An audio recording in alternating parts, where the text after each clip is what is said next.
ఆంధ్రప్రదేశ్ రాజకీయాలలో చంద్రబాబు కొత్త విష సంస్కృతికి పునాది వేశారు అని మండిపడ్డారు గురజాల మాజీ ఎమ్మెల్యే కాసు మహేష్ రెడ్డి. వైఎస్ జగన్మోహన్ రెడ్డిపై ఉన్న రాజకీయ కక్షతో భారతీయ సిమెంట్ను మూసివేసేలా కుట్రలు చేస్తూ ఉన్నారని ఆరోపించారు. రాబోయే రోజుల్లో పరిస్థితులు ఎలా మారుతాయో ఊహించుకోవాలి అని చంద్రబాబును కాసు మహేష్ రెడ్డి హెచ్చరించారు.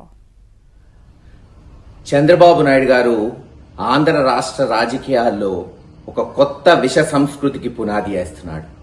ఇది రాబోయే రోజుల్లో తీవ్రమైన పరిణామాలు రాబోతుంది. గతంలో ఇటువంటి విష సంస్కృతినే తీసుకొచ్చారు. ఆ రోజు సోనియా గాంధీ గారితో కలిసి చంద్రబాబు నాయుడు గారు జగన్మోహన్ రెడ్డి గారిని జైల్లో పెట్టించారు. దాని తర్వాత చూసాం జరిగిన పరిస్థితులు ఆంధ్ర రాష్ట్రంలో. ఈ రోజు ఏం జరుగుతుంది?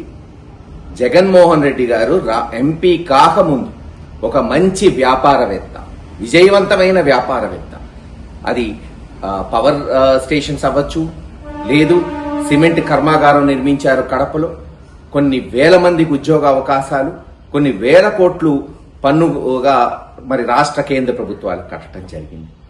ఈ రోజున జగన్మోహన్ రెడ్డి గారి మీద ఉన్న కోపంతో ఆ పరిశ్రమ మూతపడేటట్టు అక్కడ అలజడి సృష్టిస్తూ పోలీసులను లా అండ్ ఆర్డర్ మెయింటైన్ చేయకుండా ఈ రోజు ఆ పరిశ్రమ మూతపడేటట్టు చేస్తున్నాడు చంద్రబాబు నాయుడు గారు. ఆలోచించుకోండి. ఎవ్వరికీ పదవి శాశ్వతం కాదు. ఇది నాకన్నా జగన్మోహన్ రెడ్డి గారి కన్నా బ్రహ్మాండంగా తెలిసిన వ్యక్తి ఎవరన్నా ఉన్నారు ఈ రాష్ట్రంలో అంటే చంద్రబాబు నాయుడు గారు. 6 ఎన్నికలు తెలుగుదేశం అధ్యక్షుడిగా చంద్రబాబు నాయుడు గారు పోటీ చేస్తే 3 ఓడిపోయాడు, 3 గెలిచింది. రేపు గ్యారంటీ లేదు, ఖచ్చితంగా ఓడిపోతాం, జగన్మోహన్ రెడ్డి గారు వస్తాడు. అప్పుడు పరిస్థితులు ఎలా ఉంటాయి?